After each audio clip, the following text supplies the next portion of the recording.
अस्सलाम वालेकुम dear reader, क्या हाल है, कैसे हैं आप। अच्छा, आज एक केस लेके आपकी खिदमत में हाज़िर हुआ हूँ जिसमें नया केस है। ये 2023 का रिसेंटली ही आया है इसका फ़ैसला कि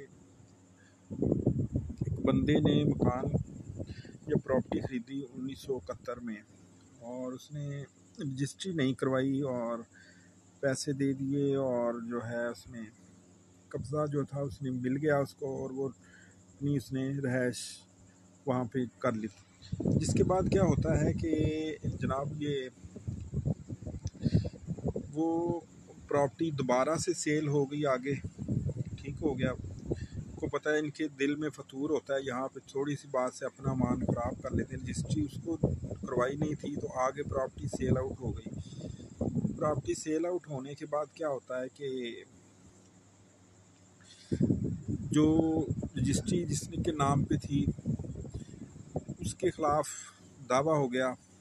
जो पुराना मालिक था जिसने शुरू में ख़रीदी थी उसने दावा कर दिया कि जनाब ये प्रॉपर्टी जो है स्पेसिफिक परफॉर्मेंस का दावा हुआ कि ये हमारे वालिद साहब की है तो ये हमारे नाम पे ट्रांसफ़र की जाए।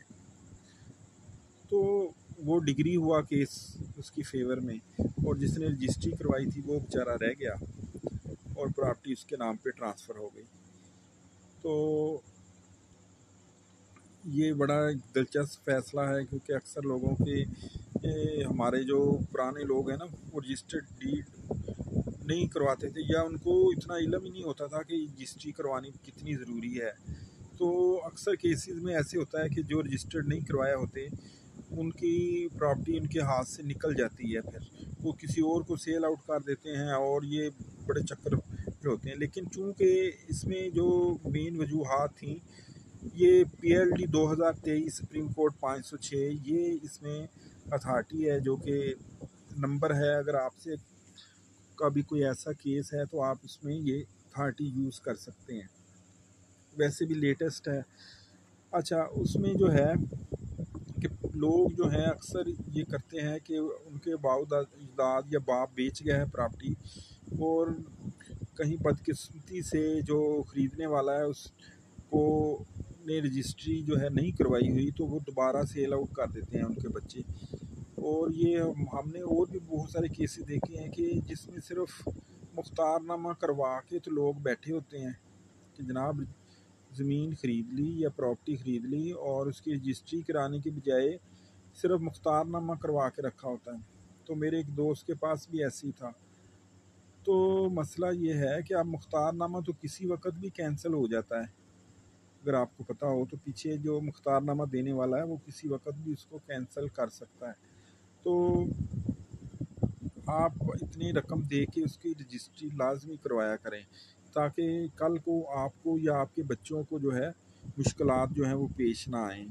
ठीक हो गया। अब दूसरी इसमें एक और चीज़ होती है कि मुख्तारनामा जब कोई बंदा मर जाता है तो वो ख़त्म हो जाता है और उसके जो वारसान हैं वो उनके बच्चे बन जाते हैं। जो जिसने मुख्तारनामा दिया था वो मुख्तारनामा ख़त्म हो गया, ज़ाहिर है प्रॉपर्टी उसके नाम पे थी तो बच्चे फिर जो हैं उसके मालिक बन गए, फिर आपके लिए इशू हो जाएगा और फिर इस तरह के केसेस होते हैं। तो लिहाजा ये आपके सामने एक केस था जिसमें कि गैर रजिस्टर्ड सेल डीड वाला प्रॉपर्टी जो है केस जीत गया और जो रजिस्टर्ड सेल डीड वाला था वो हार गया। तो उम्मीद है आपको ये अथॉरिटी और हमारी वीडियो पसंद आई होगी। अगर पसंद आई है तो इसको लाइक करें और सब्सक्राइब करें। और इसमें ये अथॉरिटी जो है नीचे लगी हुई है, ठीक हो गया। तो और इसमें आप पढ़ भी सकते हैं और आगे भी अगर किसी आपके जानने वाले को है तो आप उसको दे भी सकते हैं। ठीक हो गया। दुआओं में याद रखिएगा। बहुत बहुत शुक्रिया।